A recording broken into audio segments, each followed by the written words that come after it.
ఆశీర్వాదం ఉండాలని భగవంతుని కోరుకుంటున్నామే తప్ప ఈ విధంగా మీరు అవమానపరచడం మంచి పద్ధతి కాదు. ఇప్పటికైనా చేసిన తప్పును మీరు ఆలోచన చేసుకుని క్షమాపణ చెప్పాలని మేము డిమాండ్ చేస్తాం. బాధతో మాట్లాడుతున్నాం, ఆవేదనతో మాట్లాడుతున్నాం.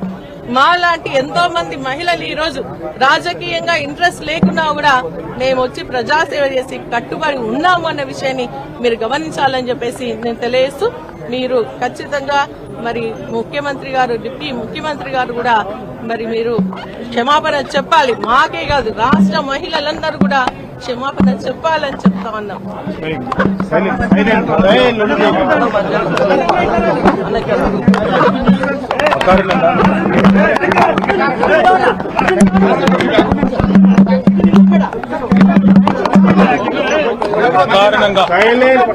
అకారణంగా అసభ్యంగా చాలా ఈనాటిహీనమైన